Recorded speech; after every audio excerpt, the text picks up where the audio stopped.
Welcome here on the Reflector podcast. This is a place of sharing where we widen our horizon and embrace together the beauty, the magic, and the mystery of life. It is a space where we can go deeper into the unknown and become the change we want to see in this world. This podcast is an invitation to embark on a journey of self-discovery and embody fully in all ourselves what it truly means to be human. Thank you very much for being here. Thank you for listening. Let's dive together.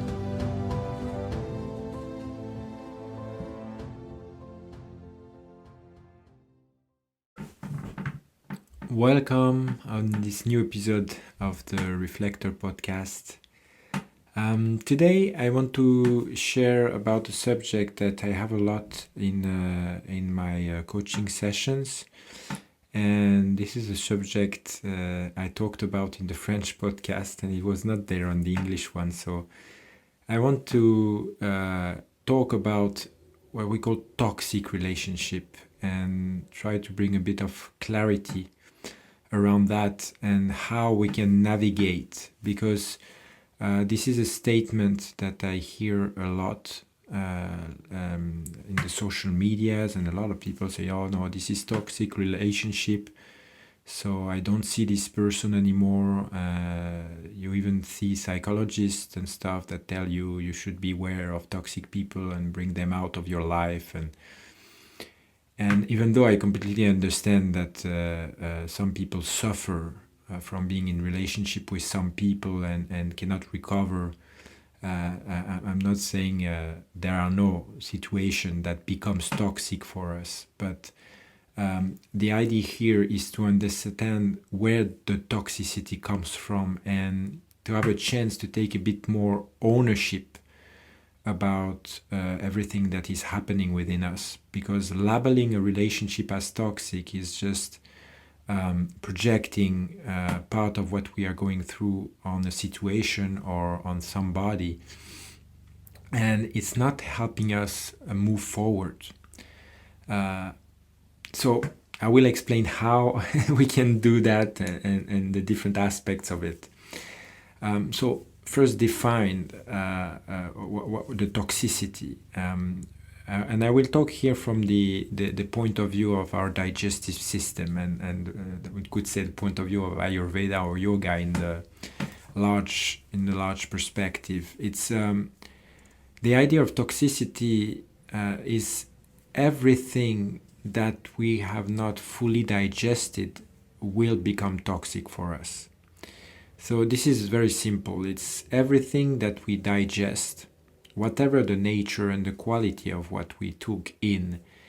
If we metabolize, digest it, we have a power of alchemy and transmutation, and everything, if our Agni, our digestive fire, is strong enough, balanced enough, then it will make out of any food a nectar, something that we can deeply nourish from. It will be what we call Soma. Agni creates Soma. That means what is deeply, deeply nourishing for us. The elixir of life, you could call it. So this is when Agni, digestive fire, is doing its job. Everything we intake, we can digest and we can metabolize and make a sweetness, juice of life out of it. On the other hand, if Agni is low or irregular, unstable, not strong enough, then what we take in, we cannot completely process, completely metabolize. Then it will create in the system what we call ama, toxicity. It's ama is like, you can imagine this dark, black, brown, sticky, heavy paste that will just penetrate our intestines and our whole being and create obstruction a lethargy, laziness, dense, heavy weight here and there in our body, and it could create a lot of clogging of our mind space, of our thought process, but also heaviness in the way the emotions can move through us and life can happen within our physical, emotional, and maybe more subtle bodies as well. So this is what let's define here as toxicity, is what I cannot completely metabolize, completely process and digest. So if we see a relationship from that perspective, that means the toxicity will come when in relation with someone I am triggered and some of my memories create emotions within my body, within my mind, with my inner space. I start to generate a lot of sensation in relation with someone. That means the what we call the karmic structure, or my memory, is starting to be moved within and triggered, and it starts to actually come into my awareness. When something is moving within us, whether it's positive or negative, whatever the quality of it, it means what was hidden starts to reflect and be seen by the conscious mind. Okay? So it's an opportunity for us to know ourselves. It's an opportunity to meet a part of us that we didn't experience or know before, and to expand to a larger version of ourselves. Let's put it that way. But if we're not on the capacity at this point in time and space to relate to what is coming up within us, this amount of sensation, emotions, thoughts, patterns, then when we react too much to that, and it's too much to handle, and very often it's because our nervous system is putting a limit to that. It starts to get into survival mode, and he's trying to reject the information that we cannot digest. So in this case, then this will become, on the long run, toxic. That means if we are always in a somehow closed or environment, reduced distance with the person, close distance with the person that is constantly triggering some heavy reaction within us, and we are not in a capacity to digest them, and then in the long run this will create toxicity. But the toxicity is not the person. It's not the person that is toxic. What is toxic is that we cannot handle at this point in time the amount of sensation and reaction that it's triggering in us. And that is very important, because that doesn't mean we need to stay until we digest it. This is not what I mean, because I see also a lot of people that stay in relationship where they cannot move on, they cannot digest whatever is coming up within themselves, and they start, because of toxicity, being more heavy and more heavy and more heavy, and the more heavy they are, the less capacity of digestion they get, because the more ama, the more toxicity, the more the digestive fire, the agni, is diminished, is extinguished. So he doesn't have the power to metabolize whatever is coming up. So I'm not saying we should at all costs stay close to person that trigger this kind of undigestible feelings somehow. But labeling them quite directly as toxic and taking distance is not the solution either, because when we take distance because we say this person is toxic, then we start to create a life in reaction to that person. That means we are not free of what we do. We are in the obligation somehow to be at a certain distance of that person. That means it's still our point of reference. So how can we have freedom if we need to always be at a proper distance of things that we don't like? And then this is not real freedom. Real freedom comes when we have this trust that whatever comes to us, we can digest it. And there are certain relationships in our life. I'm thinking especially of family connection, family relationship. There's many relationships that it's almost impossible to really negate or take this distance on the long run from. So the only freedom we can have is to allow that reaction within our being to exist. So the first step is to recognize when it's too much for us and somehow find words, maybe tell them to the person that, okay, this is whatever is triggered within me is too much right now. I need time, I need space to digest it. Just the fact to say that is taking responsibility for what it is. It's allowing that part of us that is overwhelmed to exist and to have some space. And it is informing the person in front that it's not about them, it's about our own reaction. So it also leaves the space for that person to help us, if needed, to change a behavior if it's possible. But it leaves this person a freedom of change, a freedom of movement. If we start to accuse and judge the person, it will just make things tighter, closer, and it will make that person tolerance even less, because they will feel overwhelmed also themselves by what you say. They might feel that way. So this is the first step, to allow that part of us that is overwhelmed to exist. This is so important, especially nowadays, especially since COVID, where we had so much stuff coming from the unconscious at the collective level. Pretty much all of us are on some levels or some domain or theme of life overwhelmed. And of course, there is this part of us that would like to be perfect and would like to be able to digest everything and grow from the situation and move on and be in control, maybe, whatever. Then this part is not satisfied with the situation and is telling us that no, you should stay, you should process, maybe. Or on the other side, there is this part of us that is maybe that had too much, that automatically says, okay, I will just go away and leave this relationship altogether.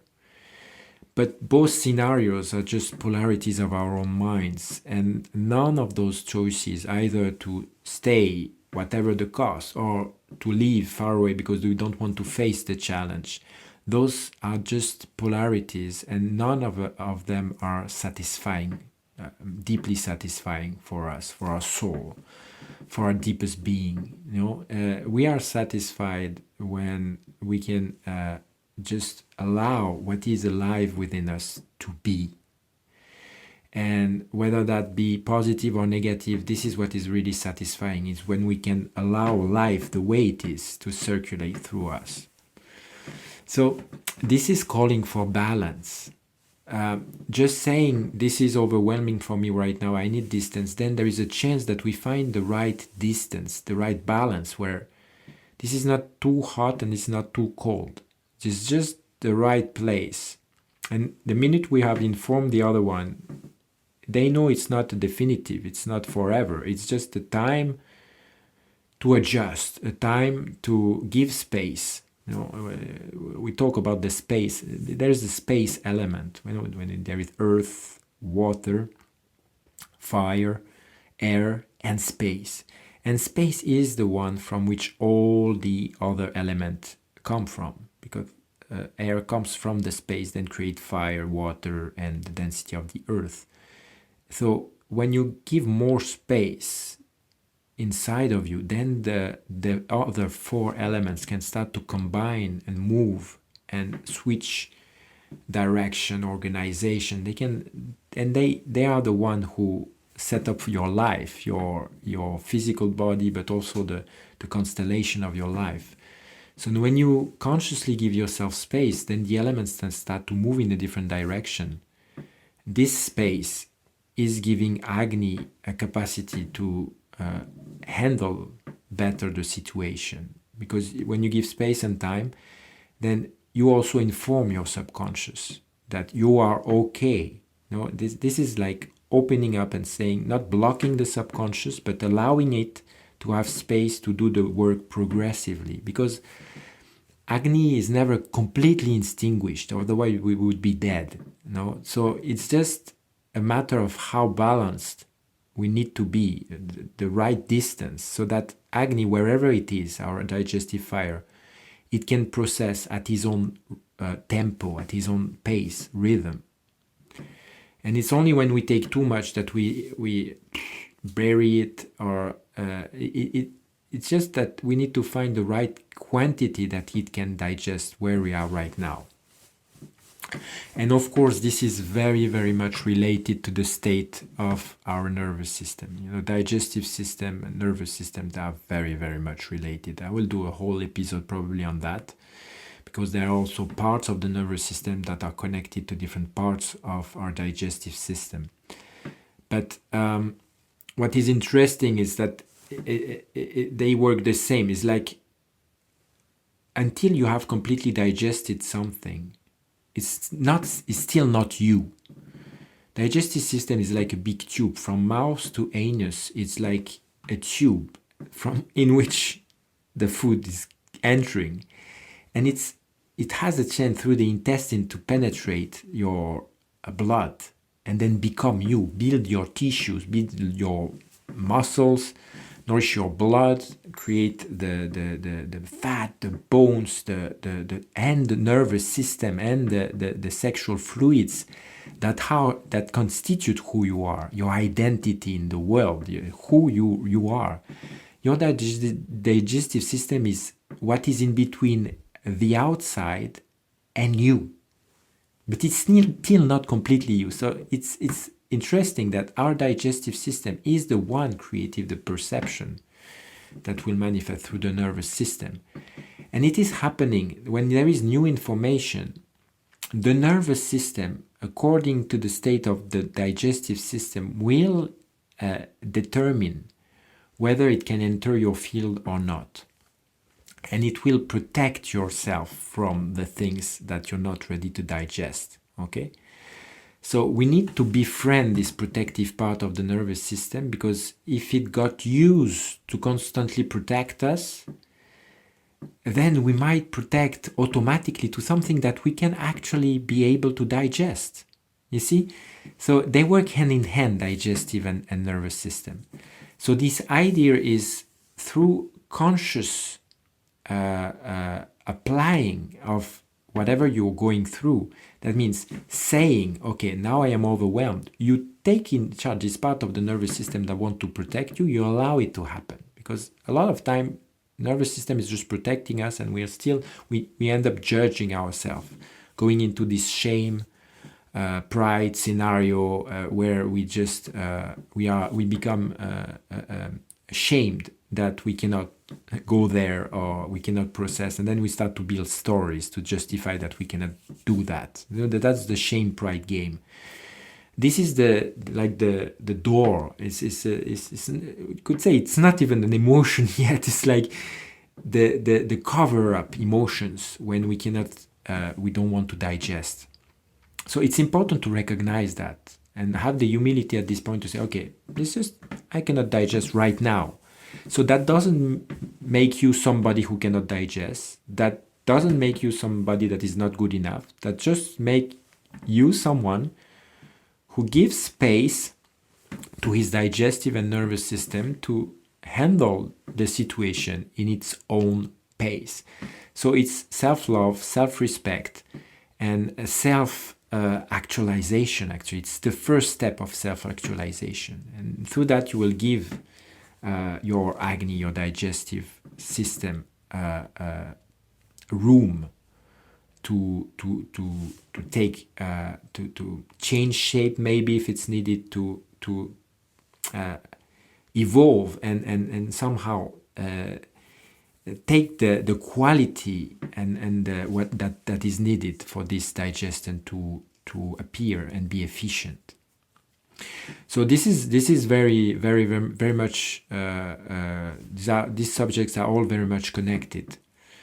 So to come back to this idea of toxicity, the first thing is, okay, I take responsibility. The toxicity appears within me. The minute I can take responsibility for this toxicity, then I have the power within myself, the resources, the solution will appear. Maybe not right now, maybe take a little bit of time, but they will appear for me to digest that over time. So the idea then, a lot of people say, but does that mean we need to stay, we need to go? No, that means manifesting also verbally, being true with yourself and finding the right distance that is for you at this time, and that might change over the period of time. Find the right balance, that it's not too hot, it's not too cold, that you maintain somehow the connection, but at your own pace, respecting yourself and also honoring your need to be in connection. Because the minute you go out of the connection or the relationship, and then you need also to deny the part of you that wants to feel connected, that has some kind of connection and I would say a positive relationship with that person. Okay, so it's always the idea of finding, embracing paradox, that it's not to choose, oh, I leave or I stay, this or that, but to say, no, I leave and I stay at the same time. This is finding this right balance so both can coexist. And you find your own way to be in the relationship. And that gives also a very clear mirror to the other one that has then a chance to adjust to that situation. Okay? And the more you take responsibility for that, but the more you give a chance to the other to take responsibility for his or her side. And that can create something very enlightening and elevating for both parties of the relationship.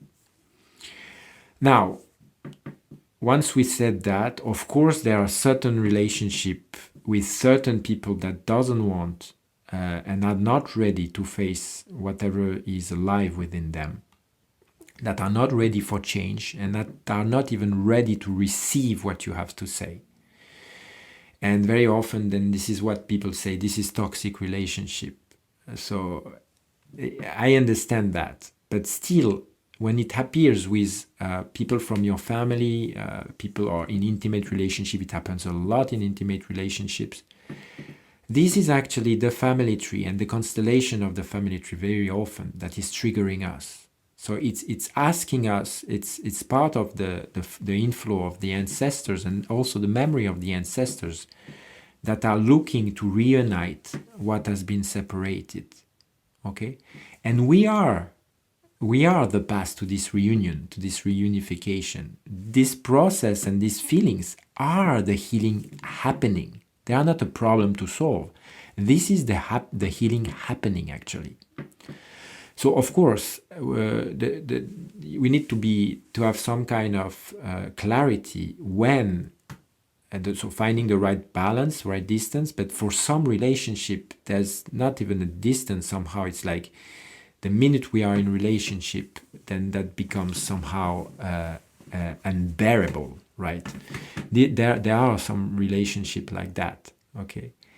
And the idea in this case, when you see that on the other side there is no possibility for dialogue, no possibility to be heard, then in these cases, then it's necessary to also find, maybe if you cannot digest it and in the relationship there is no way to be heard, then to find a third person that can help you do this work and reflect also on yourself. Okay? And that doesn't mean you need to stay in relationship with that person, but if you just go away because you it's too much, there's a part of you that also will not be satisfied. So to process whatever is coming up in that relationship, whether it be fear, anger, sadness, whatever it is, then once this is digested in your own way, on your own or with some help, then you're not entangled. That doesn't mean if this relationship is not functional that you still need to be in relationship with that person. A person with whom the relationship is not functional, then you're not entangled anymore. That means you will not look for that person to change, or you will not judge yourself if you take the distance. You see? So that's the idea, is that then, okay, it's not like all relationships are functional. Some of them will never be, but we can be at peace with that. Until we acknowledge and honor that this polarity within us, that these reactions that a relationship is creating, this relationship is a bindu, it's like a point of attraction for us, and we are not free. Okay, so even though we are far away from that person, it is still a point in the constellation that is very important to us, and that conditions a lot where we can go and what we can do and what we cannot do, what we cannot be. Okay, so this is very important. Nowadays there is also this people say there is a narcissistic pervert. Okay, again, these are labels. That doesn't mean there is no narcissistic persons, but there is also a part of us when we are in connection with that kind of people that has a resonance with it. So it's just, that doesn't mean we are narcissistic perverts. That doesn't mean that. That doesn't mean that. But a part of us is resonating with the energy of that person. And until we really reconnect to that part and own it and give it some space within our psyche, we will keep on attracting this kind of profile in our life. Okay? So beware, it's not a judgment to say, I am like this, I should work on myself. This is not the point here. It's just an invitation to allow the resonance to happen. Okay? And of course, when you see that you're too much triggered and you lost the connection, deeply the connection with yourself, that means you went into the dorsal vagal. So I invite you to check the podcast on the dorsal vagal. Then that means there are big traumas behind and you need help to process them, or there really needs time for you to come back into a mode where you can interrelate. Because being constantly in relationship with someone when you are in survival mode, this is definitely creating toxicity. So you need to be sure that when you start to engage with people where it's difficult for you, that you have some kind of regulation. Otherwise, this is the path to toxicity. This is when your system is regulated and in ventral vagal, that you have a capacity to relax and digest. You are in your body and you can welcome something that is coming in your field that is maybe not easy to take, or that is at least frictioning with your own beliefs or your own way of being. Okay, so this is very important to know and befriend our nervous system, because when we start to get into the dorsal vagal, then it's like a part of us is leaving our body. So we are not clear we cannot be clear on the messages of our body, and we are not in a state of the nervous system that allows us to digest. So whatever will be in the relationship, whatever the communication we will have, we cannot really benefit from it because we are out of ourselves. Let's put it that way. So when you find yourself in this situation, that means there is a need to settle the nervous system, maybe need some help from some kind of therapist, or go into some, I don't know, whatever, meditation class or whatever works for you, sports, whatever works for you to regulate the nervous system. And we will talk in this podcast about many ways to do it. But the idea is to be sure that you handle this protective part, and you see why this part of you went out, what is underneath, to acknowledge, recognize, and see what is underneath. Because otherwise it can only get worse and worse. And the more you are in ventral vagal, and then you end up in relationships that are not fulfilling and nourishing, the more you lose the capacity and the strength to go out. And this is when a lot of people and a lot of therapists says you are in the toxic relationship and stuff. And I acknowledge that it became toxic. And when we stay, when actually everything in our body was telling us to go, but we waited too much, then that really becomes a mess. That becomes really dramatic. But this is not the person who is toxic. What is toxic is our reaction that we did not acknowledge. The part of us that was not seen for too long becomes toxic. That means we didn't listen to the what was alive, the emotions that were there within ourselves. And when we start to wait too much, then yes, becomes real toxicity. And it starts to show up in many different ways in the body, because the body will start to unconsciously show the symptoms and try to process the energy that we could not welcome before. So that was maybe for the new people a lot of concept all at once, but if you just navigate in the podcast, you will see that a lot of the things I explain in details, and it will make sense to you. Maybe you just need to navigate a bit in the other episode if some of the terms that I mentioned are not so clear to you. Thank you very much for listening, and have a good day. Bye-bye.